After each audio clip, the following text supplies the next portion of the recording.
For anyone hearing the term ghost ship for the first time, basically Bei dies, usually in his friend's arms, and there's currently no anime BS to bring him back. So his surviving fine shit is left to dramatically carry the pieces of his broken heart for the rest of the show.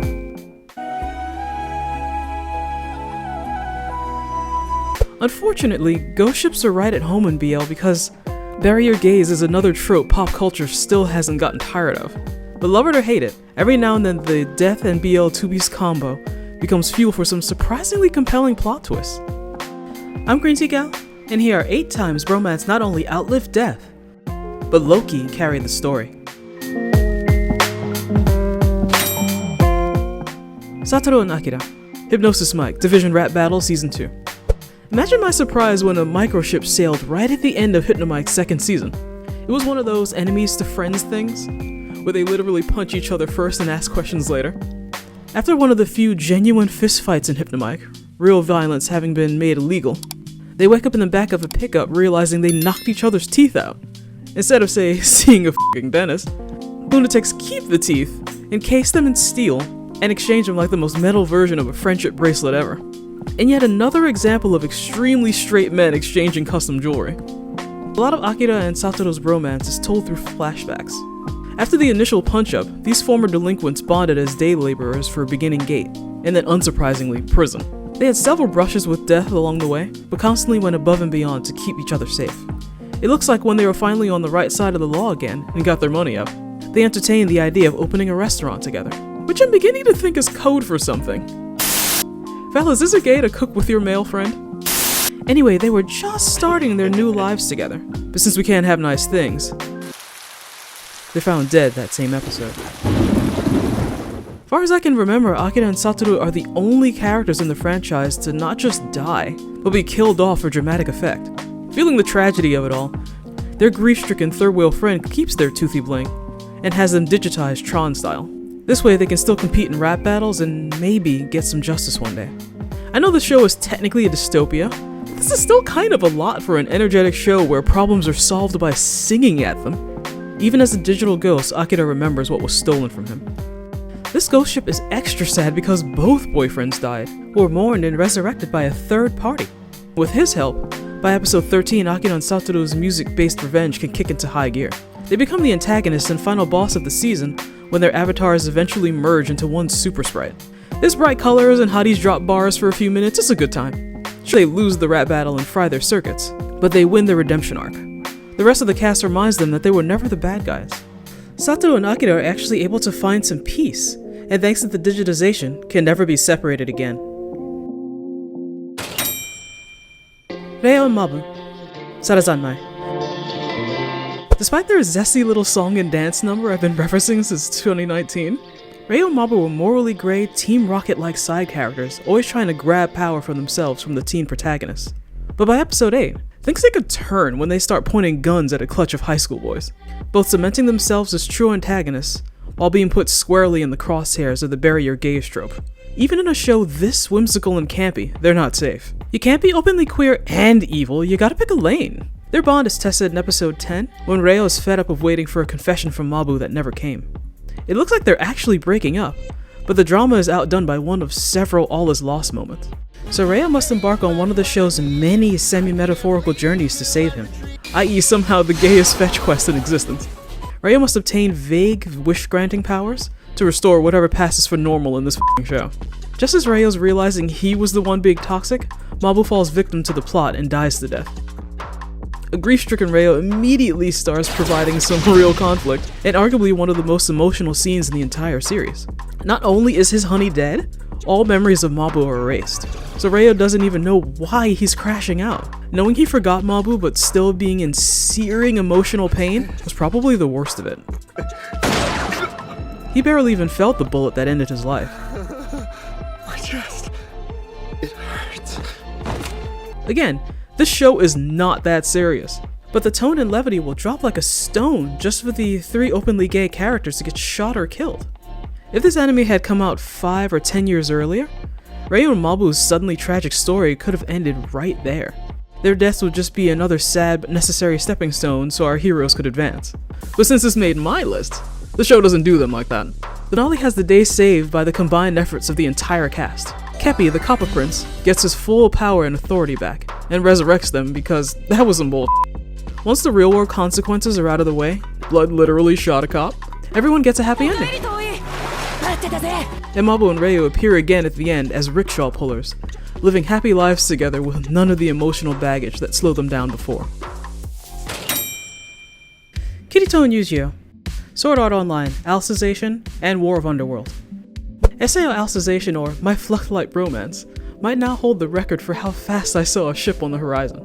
It took Kirito exactly 2 minutes 20 seconds of being in a digital isekai for he and Yu-Gi-Oh! To have a meet cute beneath a tree. Within the first 5 minutes, we get flashbacks of how inseparable they were, followed by an uncomfortably long tickle fight, a fight that would have gone on even longer if Alice hadn't interrupted them. It's rare to see an anime check off so many common BL anime tropes in so short a time. They were childhood friends, who were separated and reunited in their late teens, have yin-yang personalities and clothing choices, and nobody daps Kirito up the way Yu-Gi-Oh! Does at the end of every opening credit. And don't get me started on the skinship. In the video games, you even have the option to woo and date Yu-Gi-Oh! Like any of the other waifus, and it's honestly one of my favorite things about the 2010s. And most of all, they make each other better. Yu-Gi-Oh! Was suffering from some serious childhood trauma after Alice's banishment for committing some BS taboo. But he finds a smile again after he and Kirito are reunited. They both end up being the perfect cures for the other's loneliness, as Kirito is trapped in this digital world, and Yu-Gi-Oh! Himself was doomed to a lonely life of manual labor with no help and no waifu. Even their heroes' journeys align, one to save Alice and the other to fight the system. For Yu-Gi-Oh! Every day and every victory they had together was like a dream for him. If not for Kirito breezing into and changing his life, he would still be there under that tree with his stale-ass bread and regret. Even when they're trying to rescue an unwilling Alice and get thrown in jail, it's not long before they break out again. But while they're running for their lives, these twins still manage to find time to stroll through a rose garden and chat each other up about Kirito staying with Yu-Gi-Oh! Until their mission is complete. I know their time together was never meant to be forever, but it's not lost on me that this particular arc of SAO excludes Kirito's fiancé and entire harem in favor of one blonde boy toy. Not to mention the administrator, the big bad of the series and the embodiment of everything wrong with the underworld, is a naked, sexually aggressive woman that brainwashed Yu-Gi-Oh! To be her pet at one point. He's already tried to kill her even before the final battle, but realizing both times he was outmatched, he transforms into a giant sword hoping to be useful. He gets in a few good licks for show, but because death is part of the Fujo pop culture diet, he gets cut the f*** in half while his husbando watched. Kirito isn't just distraught, he's in f***ing shambles. If not for Alice rushing over to catch administrative hands, Kirito could have died right there. He eventually summons the strength to carry on, but is having a hard time actually landing any of his signature attacks. Until Yu-Gi-Oh! Wakes up to give him what turns out to be the first of several romantic pep talks. Literally everyone watching thought they were gonna kiss right here. The admin just hangs out for 2 whole minutes to give them time to say their tearful goodbyes. The show actually manages to milk Yu-Gi-Oh!'s death scene 3 separate times. And because Bade's death is a canon event, there's nothing Kirito or a conveniently missing Alice can do to heal this incredibly healable injury. But the plot does allow them a tender moment together. This is sad as f***, and the show gets downright strange after Yu-Gi-Oh!'s death. I didn't mention this before, but Kirito is in this digital world because he's in a coma in the real world.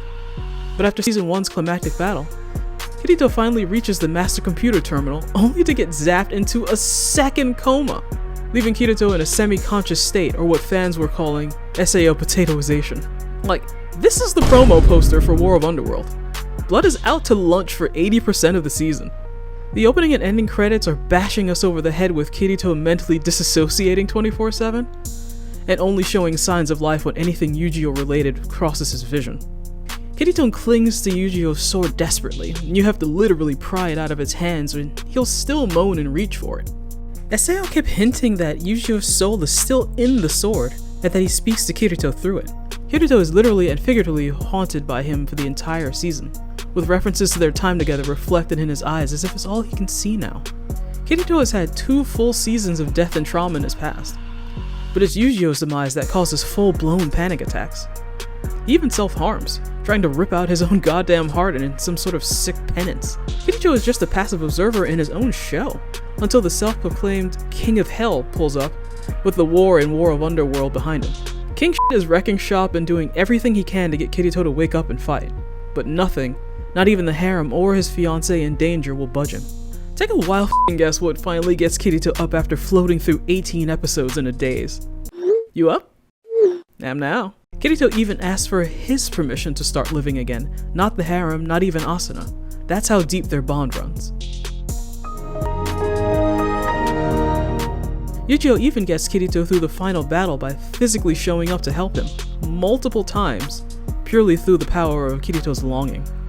Between the awakening, the pep talks, and the tag team battles, the show again clonks us over the head with the fact that Kirito could not have won or even survived without his blonde husbando constantly showing up. Sayonara. Yusho.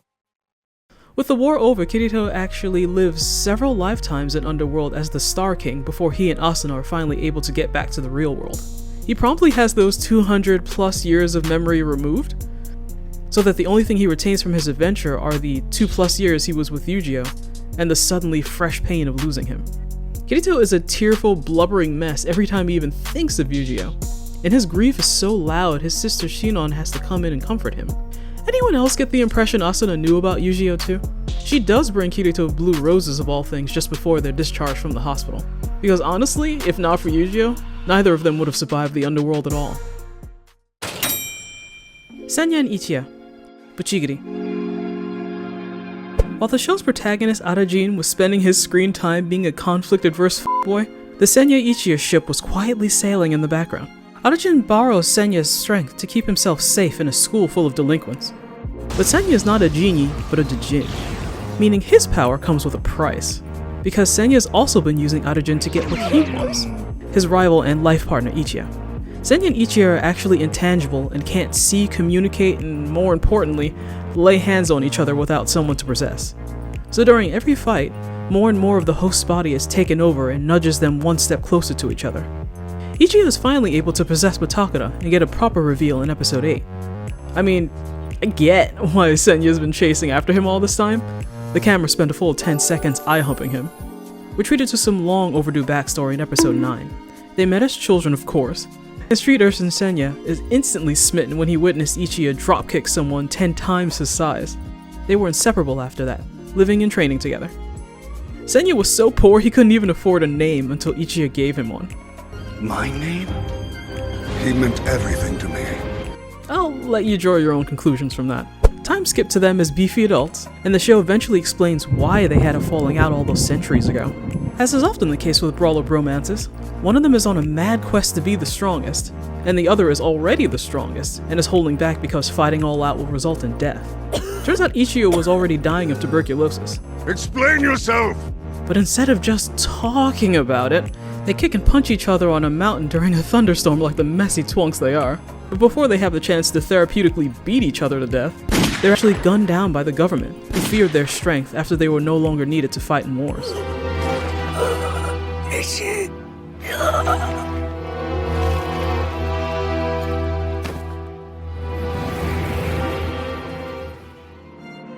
Like a lot of Japanese folklore, when someone's taken before their time, they come back in the form that will help them settle their unfinished business.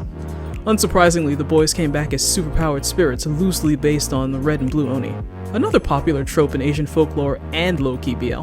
Though Senya hoping for a new body just so he could beat his man's ass for dying on him is such a vibe.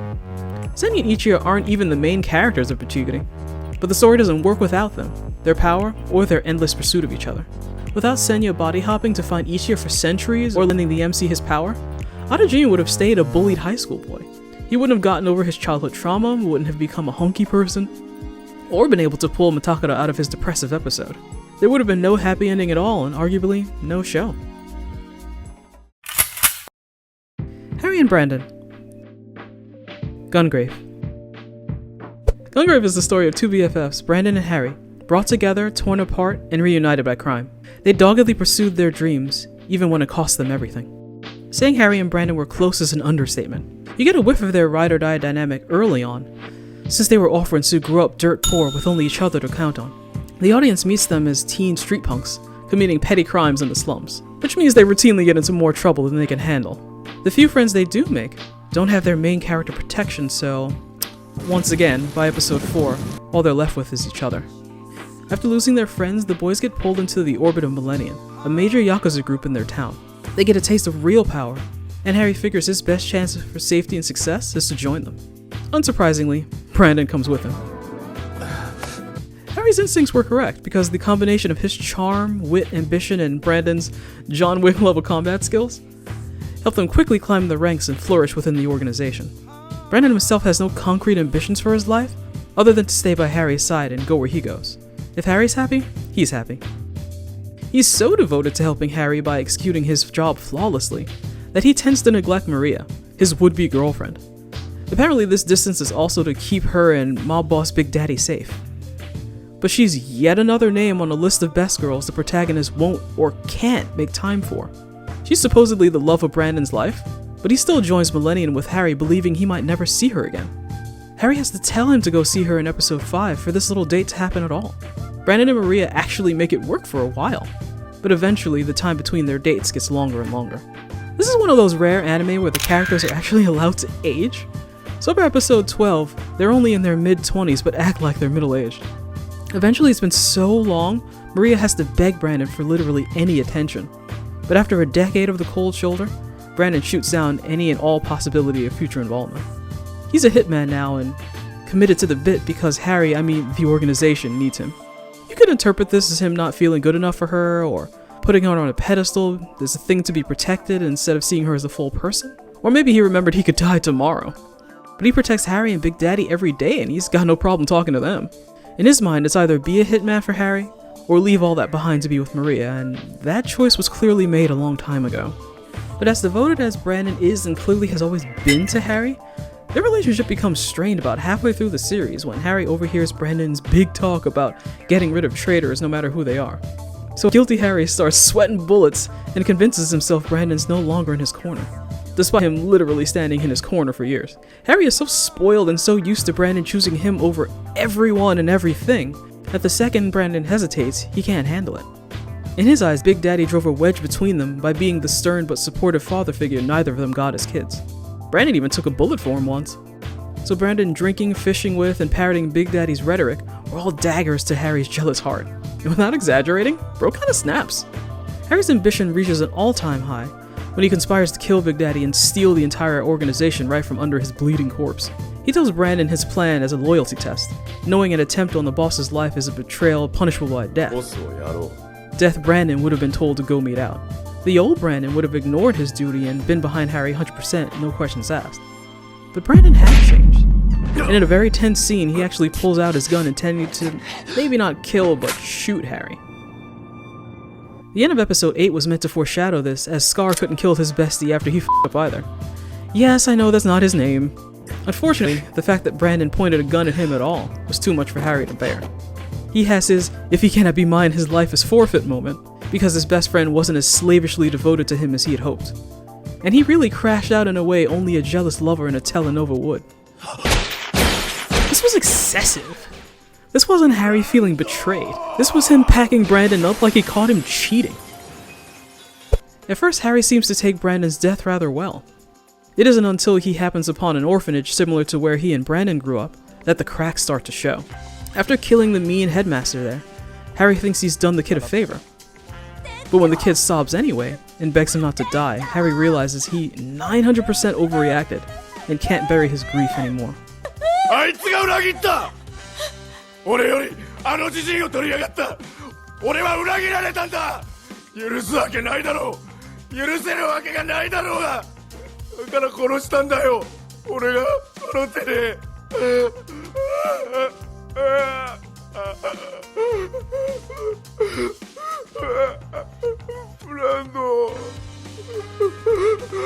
Brandon already knew all about his sneaky bullshit, and still didn't inform Big Daddy until after his death. Harry realizes this, and his guilt starts to quickly outweigh his sanity.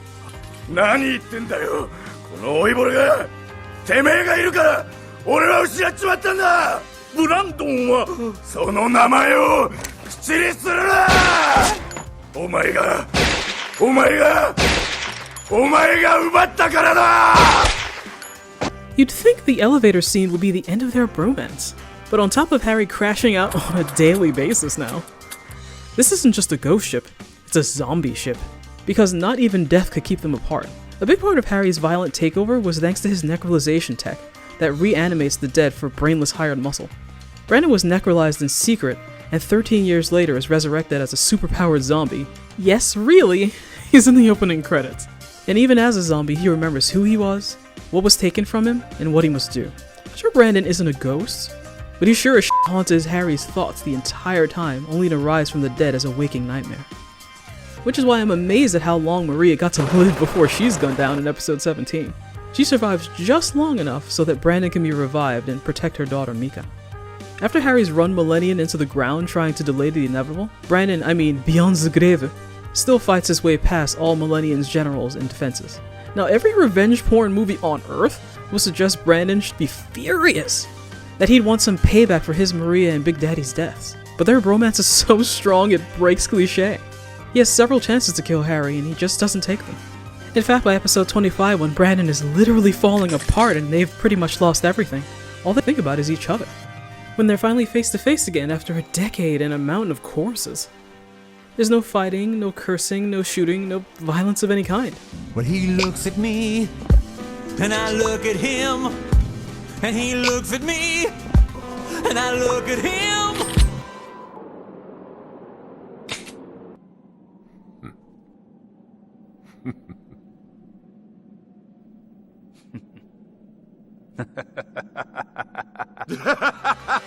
These mopos get chatty. They swing by their old home, have a drink, have a smoke, wax philosophical about Millennium and how their lifestyle of violence and ambition made them lose sight of what was actually important. They do everything but fight to the death. Even this scene is a total fake out. The vibe is so weirdly immaculate you know it can't last, because they reunited in the end of days version of the organization, and there's a bounty on both their heads. Despite how toxic things got between them, instead of leaving Harry to his own bloody fate, Brandon saves him again and again and again. Death, paranoia, and betrayal still can't shake Brandon's devotion to Harry. Even the guys trying to kill them can't figure out why he'd do that. Harry asks him repeatedly, but he won't answer. He even begs Brandon for death at one point and he just won't. Instead, Brandon wrecks himself protecting Harry from a small army of jackbooted thugs. And even after Harry's finally turned into Swiss cheese, Brandon won't leave his side. ミレニオンじゃなくハリー・マクドエルを選んでしまった。お前を撃つなんてできないよ。すまないブランドン。すまない。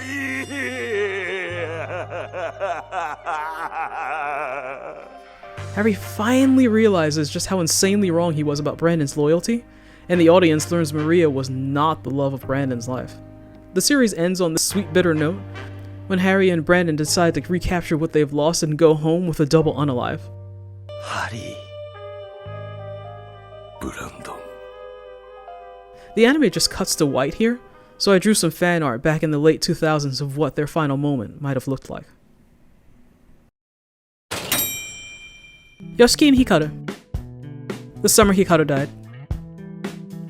The story of the summer Hikaru died isn't just impacted by a ghost ship, it is a ghost ship. Yoshiki realizes within the first 5 minutes that whatever came back after his best friend went missing wasn't human. But Hikaru 2.0 just wants to live, and is extremely willing to fill in for his BFF as best it can. It's even okay to act on Hikaru's unconfessed feelings for him. But having to hear about romantic feelings from Hikaru's fresh corpse just adds to the gnawing melancholy of the anime.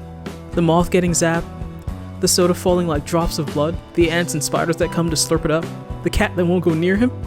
It's all overwhelmingly obvious that sticking with Ditto Hikaru is knucking fuss. But like a toxic couple that knows it can't last but still thinks it's too good to give up, Yoshiki will look past all of his blood red flags and play along with this deadly farce, just to keep the version of the bestie he loves so much close. Schlorpy Mountain Demon Hikaru is better than no Hikaru. Thanks to the bury your gaze trope, romantic anime have a monopoly on this I died too soon but I was given a second chance side of romantic storytelling. Actually, undead situationships must have been trending this past summer, because Tulipa and Hanako's Mitsuba and Ko went through something startlingly similar. This trend actually highlights the biggest difference between hetero and gay ghost ships. When the hetero MC's waifu was killed, They turn into a ball of white-hot rage and just want revenge from what was stolen from them. If they get waifu back at all, it's only after they themselves have died, or there's nothing left to shoot. But when the sexually ambiguous MC loses his BFF, they don't really crash out, but get so depressed it's debilitating. They can barely function and desperately want Bae back in whatever form they can get him. The summer my coping mechanisms doomed us all still has its silver linings. The boys don't waste any time and go right back to their normal routine the next morning. Except now Yoshiki gets to watch Hikaru's doppelganger delight in experiencing everything for the first time. Sure, he has the memories, but they're no substitute for real-time sensation. I love that this anime got greenlit because they supposedly took the BL tag off it, as if the amount of blushing, stolen glances, and the whole fisting his friend in the sports equipment shed in episode 2 didn't make the overt gayness of this impossible to ignore. Sure, this was a freaky demon version of third base, but had Hikaru been alive, this would just have been a handjob. So much of the opening and ending credits and the show in general is viewed literally from Yoshiki's perspective. Buddy is constantly eye-humping his friend from behind his overlong bangs and can never bring himself to look for too long, especially if there's danger Hikaru might stare back. Speaking of danger, Yoshiki has very understandable panic attacks about getting so close to the Lovecraftian horror dressed as his first love. There's always this unspoken but very real danger of being eaten. Diddy Hikaru in his possessiveness, or hunger, has tried to consume and penetrate him several times. And because no one does existential crisis like Yoshiki,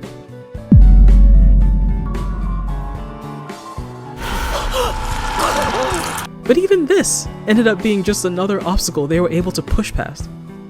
Regardless of warnings, fights, common sense, and another confusing dip in the torso pussy, the heart wants what the heart wants.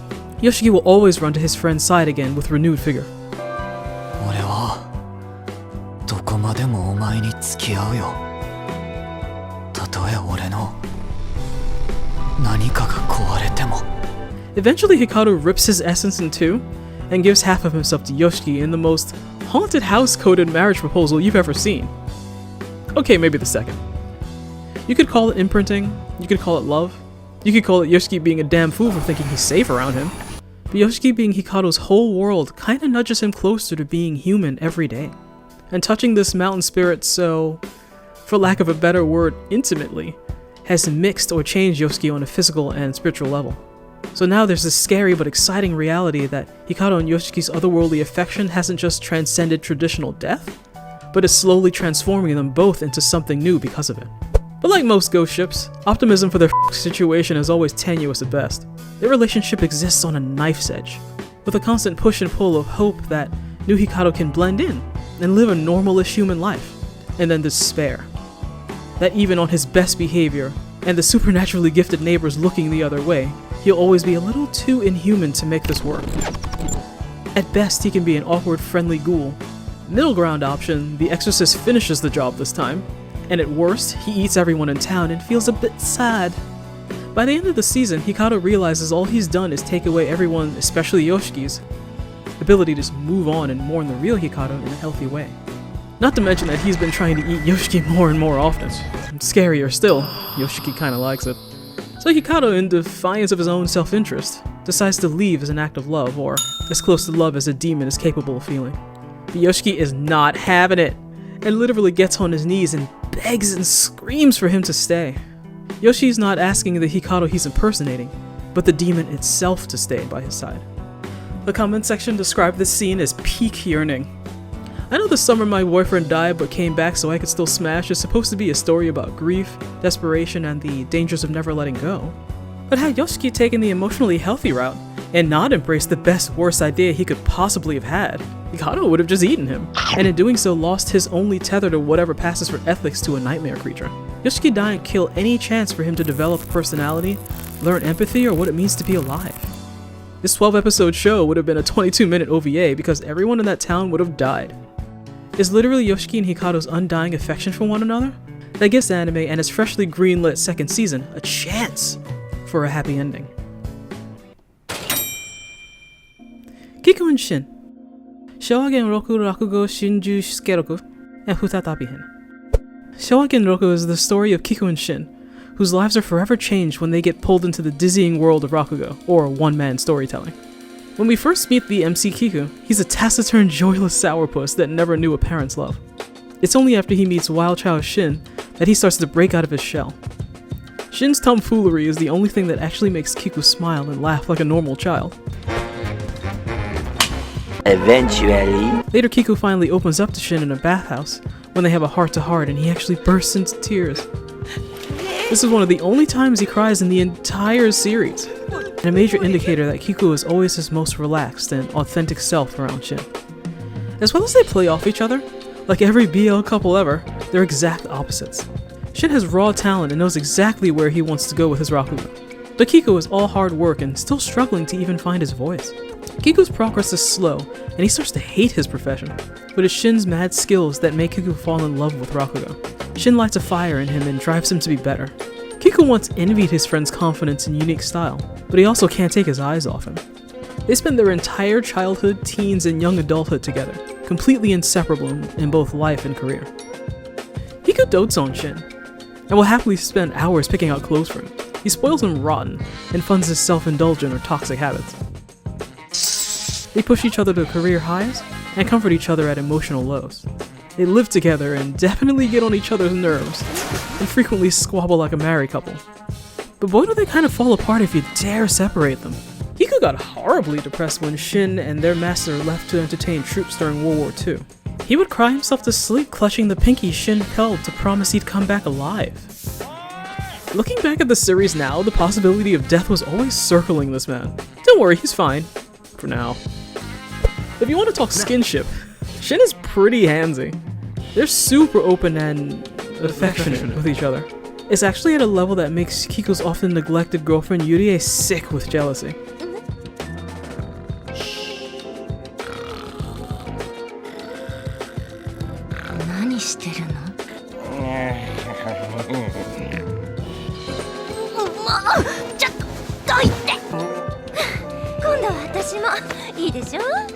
She's a performer too. Their lifestyles and skills already overlap. She was also a big part of Kiku's career-defining moment. So you'd think he would have already knocked or wiped her up by now. But they've barely gotten anywhere physically, and Yurie has to initiate everything. It always seems so forced or unrequited and stands in stark contrast with whatever is happening with Shin.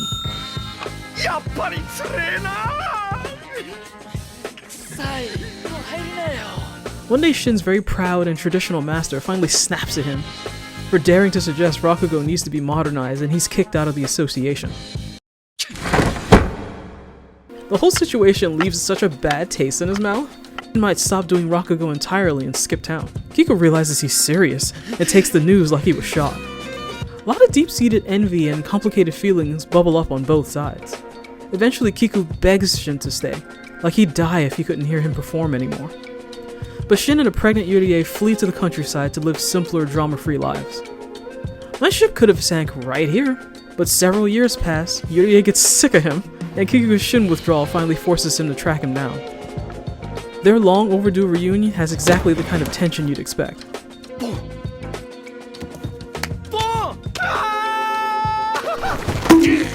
Shin musters all the tsundere spite in his heart, but he still can't hide how happy he is to see his oldest friend.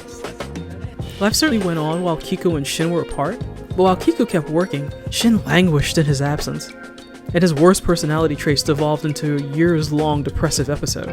But Kiku was having absolutely none of that.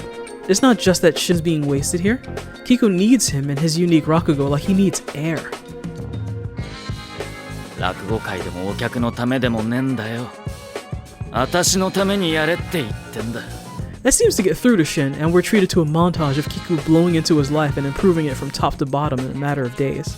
On top of casually raising Kohaku together My Two Dad style, Kiku also manages to effortlessly pull Shin back into Rakugo after years of avoiding it. The skit is so drenched in innuendo, even Kohaku knows that this is too adult for her 6-year-old eyes. というお笑いでございました。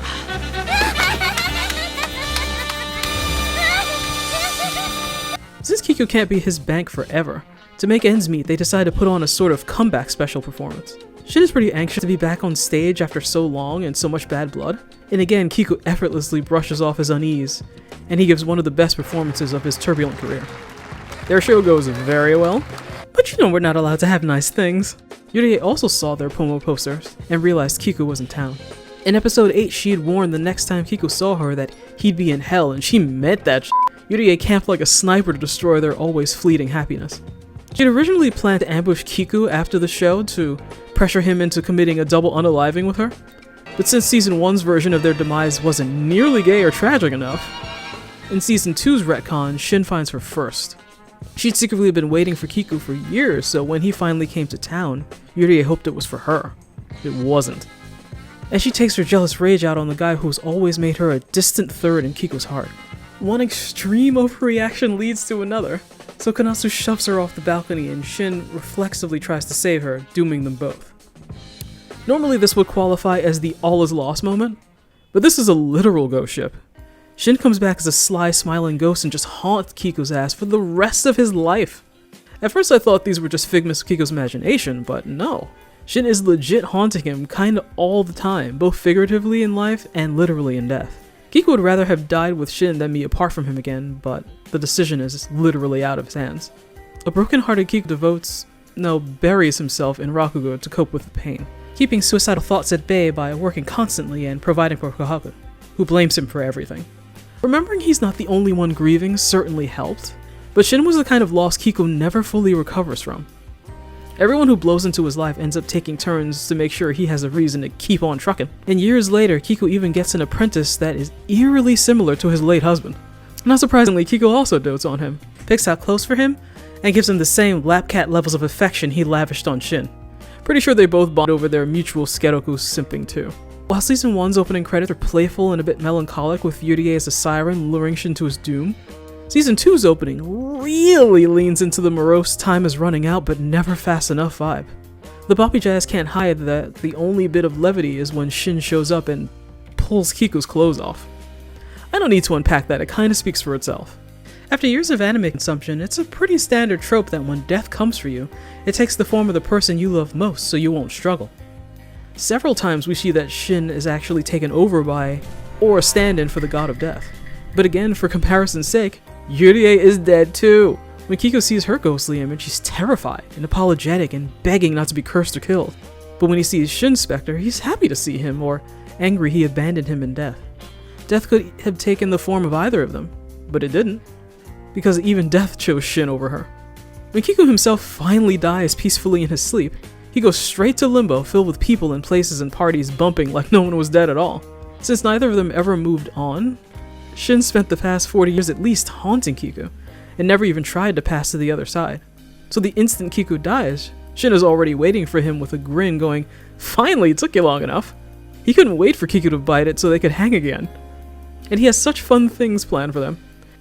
He zaps them back to their younger selves, and Ghost Kiku and Shin have a lovely time palling around town together. They get snacks and take in the sights. They even end up at a bathhouse and turn back into adults just in time to get naked.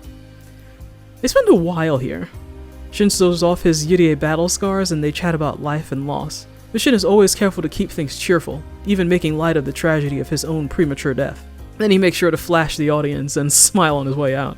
Just in case you were wondering, Yurie is actually here too, and Shin gets annoyed every time Kiku so much as mentions her, let alone when she's actually present. Who knows how long they're together here where time doesn't matter, but eventually, after one more Rakugo for the road, Kiku has to move on and be reincarnated. そんな顔するんじゃねえ。いつかまた会える。シンさん。指切り。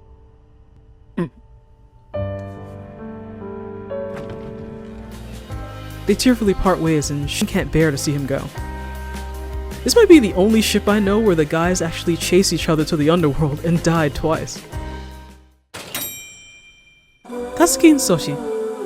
Soki no Fafner.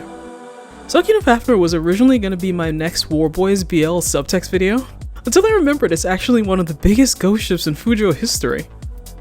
Fafner is an old school mecha anime starring Kazuki, our over-serious teen MC that needs to get in the robot if the rest of the cast wants to survive.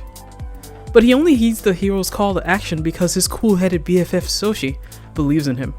So they end up fighting all of their battles together, quite literally. Kazuki even takes to his new role with relative ease because the mech allows he and Soshi to communicate telepathically. A strangely intimate feature you think wouldn't be necessary, since A, radios exist, and B, they've been friends since childhood. But Soshi studied abroad a bit and now he's back, but for some reason, he and Kazuki aren't able to just talk and hang easily like all the other teens. And if I didn't already know how gay and messy they are, the amount of awkwardness they have just stumbling onto each other in everyday scenarios might be difficult to explain. Like, that shit happens a lot for people who share a brain for 2 hours a day. Despite being friends, they have a pretty complicated past together. Apparently, it was Kazuki that gave Soshi that scar, while Soshi's formed a weird, almost erotic attachment to it. Kazuki is haunted by the memory of hurting him, and the intense desire to be his new left eye or whatever.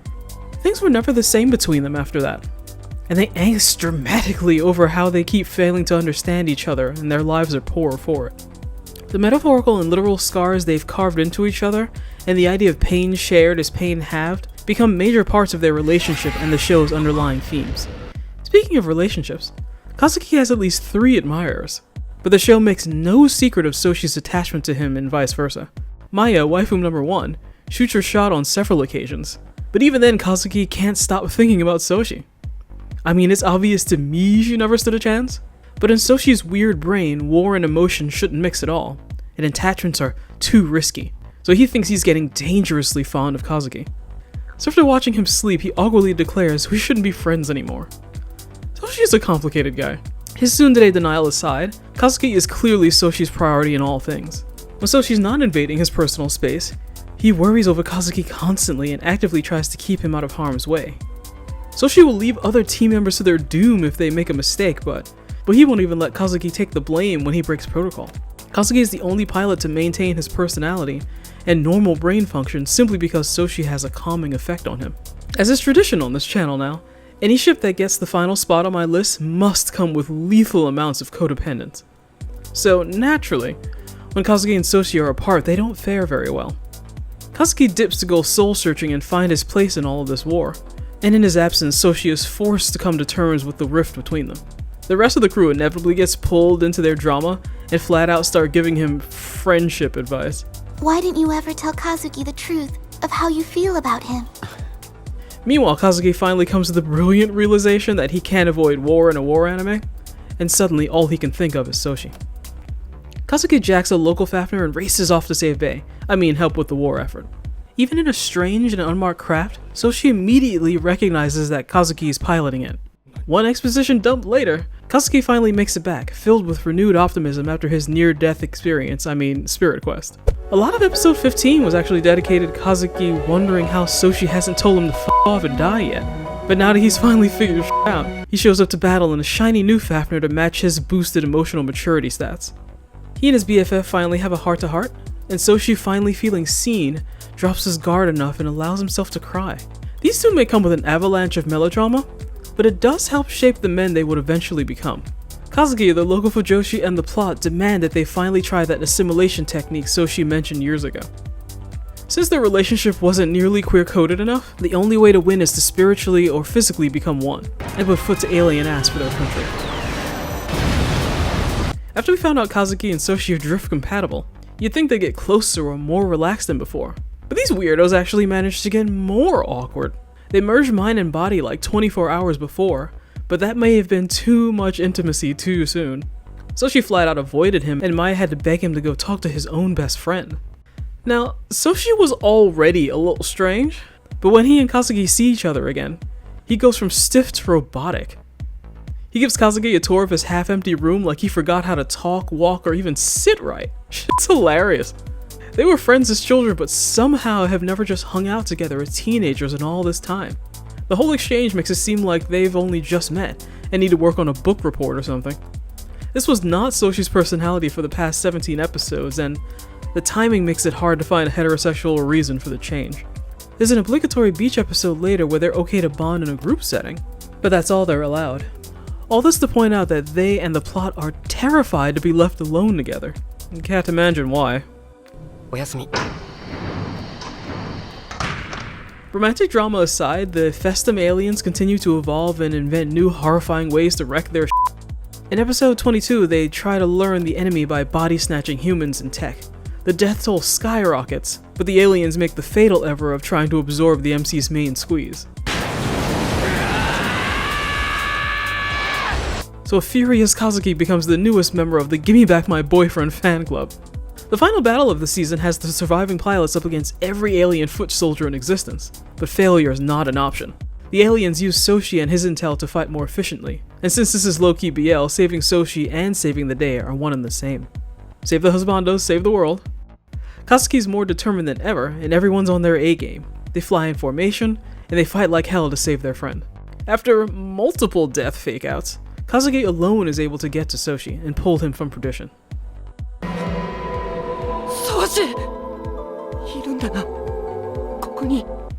But by the time he got to Soshi, he's already been mostly assimilated. Kazuki is only able to save his mind and spirit by letting Soshi essentially possess him. Kazuki manages to carry on with the small hope that Soshi can eventually build himself a new body and come back to him, somehow. And since these dudes can't catch a fucking break, the whole ordeal partially blinds Kazuki, but gives him the ability to see and speak to Soshi's ghost. The sequel movie, Heaven and Earth, picks up a couple years later, and shows how the other pilots are moving on and living well in peacetime. But Kazuki's still mentally trapped in the past. He's literally been linked to Soshi 24/7 for 2 whole years via Fafnir Crossing.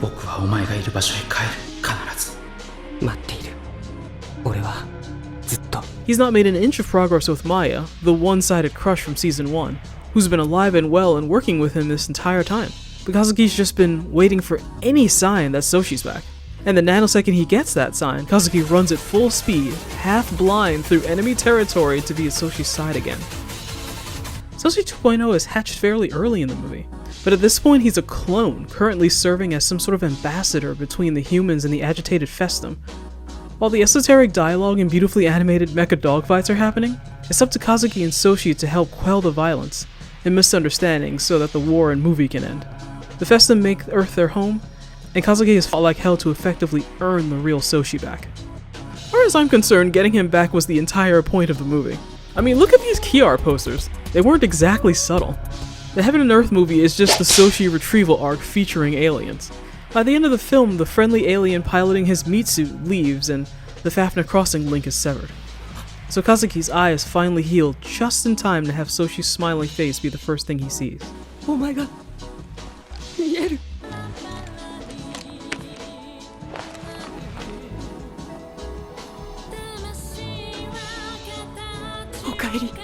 Holy shit! What the hell is going on with these tears? So you'd think Soshi, having physically died once, haunted his boyfriend's eyeballs for 2 years, only to get resurrected with a new clone body made by aliens, would be the extent of Fafnir's gay ghost ship subplot. But wait, there's more! Since this is a franchise that can't live without war, like seriously, you can feel the PTSD through the screen. Fafnir Dead Aggressor Exodus picks up 2 years after the movie, with the now 19-year-old survivors still fighting in the ever-evolving Festum War. There's a huge new cast now, but the opening credits always keeps the focus on what's important. And the end credits nix the subtext entirely, featuring only Soshi and Kazuki strolling on a beach alone at night. Turns out the ending was a tease for episode 3, when we find out they actually meet on the beach for dates, after work nightcaps. Okay, no, I was right the first time. This definitely looks like a date. I like that Exorcist spent a decent amount of time letting the audience get to know the characters when they're not fighting. Sweet as all this slice of life bonding is, if there's one thing I've noticed having watched all of Fafnir, it's that no one is safe.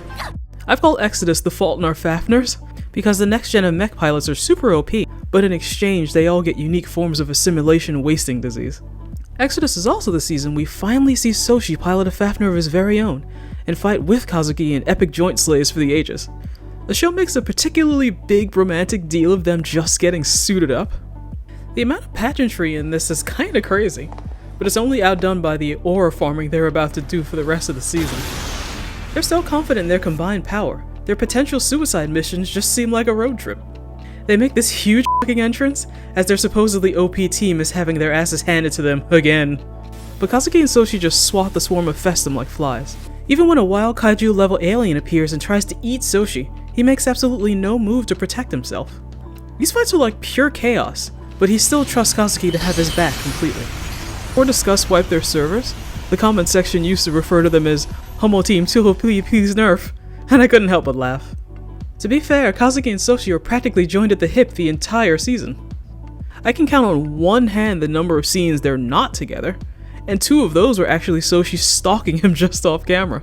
And yet, they can still be weirdly stiff around each other even now. Social distancing for no reason is an ongoing trope with sunrise war bromances. Guys being allowed to touch each other when they're not fighting continues to be a rarity in these war-torn settings. I appreciate what few subtle signs of intimacy they do show, but their airtight bond and chemistry just make their general lack of actual skinship stand out that much more. But it is, again, not lost on me that when Soshi gives Kazuki a haircut, one of their only remotely intimate acts, they're nearly gunned down by a war protester minutes later. It was already a bold choice to have a romantic relationship front and center for so much of the series, so I occasionally forgot the backtracking and BL avoidance anime could be capable of. Soshi and Kazuki are ridiculously overpowered this season. I was hopeful Soshi's endless cycle of death and rebirth was over, especially when Maya saves them from that gunman I mentioned earlier. For the finale, after Kazuki gains the power to heal the world, the boys go absolutely ham on these aliens in one last beautifully animated battle royale. But like season 1, after the climactic battle is won, at the very end of the season when you think they're home free, Soshi finally catches assimilation poisoning, crystallizes, and shatters. Kazuki, who's also near death, sees him in limbo and instantly decides, well, guess I'm coming with. But he's pulled back by the plot. Instead, they vow to meet again and again in their next life. Which turns out to be right the hell now, because when they return to the real world and look for Soshi's body, they find him reborn for a second time, now as an infant that Kazuki must raise. Okay. And that's my list. Much as I wanted these characters to be alive again, I've learned to cope by appreciating what their absence gave back to the story. Gecko ships are a melancholic but unique plot device that can have the missing husbando become even more important in death. Even when Bei doesn't come back to life, he's immortalized in his BFF's heart forever. And when there's a chance of resurrection, the MC chasing Bei's shadow instead of his own death slowly teaches him to stand again and live for both of them. And what do we tell Death? Not today. I've been Green Tea Gal. Allow me to play you out.